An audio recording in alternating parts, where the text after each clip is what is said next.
Welcome to the deep dive. Today we're looking at something that's, well, genuinely fundamental. Why a fully funded emergency fund is the best form of self-care. Exactly. It's not just about finance spreadsheets. We're talking about real well-being here. Yeah, having that cushion, that safety net, it lets you handle life's surprises without, spiraling into stress. It's about confidence. It really is. Mhm. And that feeling of security, it starts with knowing your numbers, your actual essential monthly costs. Okay, so break that down. What are we talking about here? We mean the absolute must-pays: rent or mortgage, utilities, basic food costs, insurance premiums, transport to work, the things you have to cover each month. Got it. So you add all that up and that's your baseline number. Precisely. And that number tells you what size emergency fund to aim for. The classic advice is 3 to 6 months worth of those essential expenses. 3 to 6 months. Why the range? Well, it depends, right? Think about your job stability. Are you the only earner in the house? Any ongoing health concerns? Maybe you have dependents. These factors help you decide if you lean more towards 3 months or maybe closer to 6 for extra security. So you personalize it, thinking about potential emergencies too, like losing a job or a big medical bill. Exactly. Visualizing those scenarios makes the goal more concrete. And, studies definitely show that link between financial stress and anxiety. This fund directly pushes back against that. It's self-care in a very practical sense. Okay, I'm sold on the why, but how? Building up, say, 6 months of expenses can feel huge. It could seem daunting, absolutely. That's why I really like the tiered approach. Makes it manageable. Tiered. Tell me more. Okay, so tier 1 is your first small goal. Think $1,000, maybe $2,000. Put this in a high-yield savings account, somewhere safe but easily accessible. High yield meaning it earns a bit more interest than a standard account. Correct. Just helps it grow a little while it sits there. This first tier is for those smaller, annoying surprises. The car needing a quick repair, the washing machine giving up. Right, things that pop up unexpectedly but aren't total catastrophes. Exactly.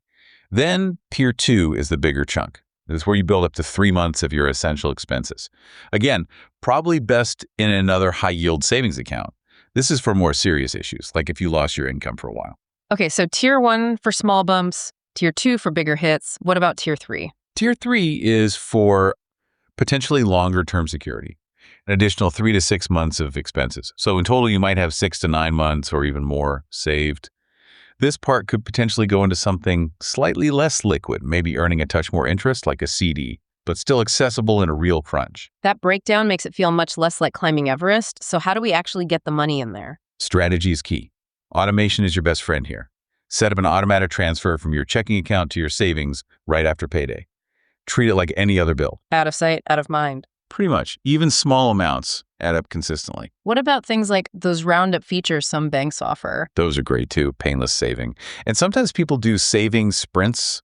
Maybe when they get a bonus or tax refund, they put a big chunk towards the fund just to accelerate things. Nice. So you build it up, Okay. but it's not set it and forget it. Definitely not. You need to maintain it. I'd suggest reviewing it quarterly. Life changes, maybe your rent went up or you got a raise. Your fund target might need adjusting. And what if you, have an actual emergency and need to use some of it? That's what it's for. Don't feel guilty. But the key is having a plan to build it back up again as soon as you can. Makes sense. And keeping it useful over time, inflation and all that. Good point. You do need to check periodically if your saved amount still covers 3-6 months of today's expenses. Prices creep up. And maybe having clear rules for yourself, like what really counts as an emergency so you don't read it for a holiday. Absolutely critical. Define what an emergency means to you. Maybe write it down. Consider setting up alerts on the accounts too, just for awareness. Okay, thinking longer term. As life gets more complex, maybe income grows, you buy a house. Does the fund need to evolve? It should, yes. Develop a scaling strategy. As your income and responsibilities increase, your safety net should probably grow too. Maybe rebalance the tiers. Perhaps allocating more to tier 3 as your overall fund gets larger. And it all ties into overall financial health, like checking insurance. Definitely. Your emergency fund and your insurance work together.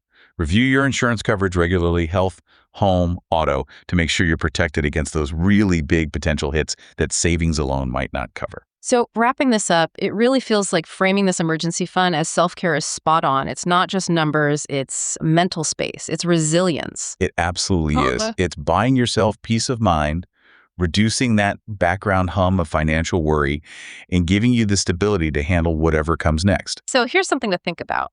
What could you actually do? What worries could you let go of if you knew that financial cushion was there? And maybe more importantly, what's one small thing you could start today to build that foundation of self care?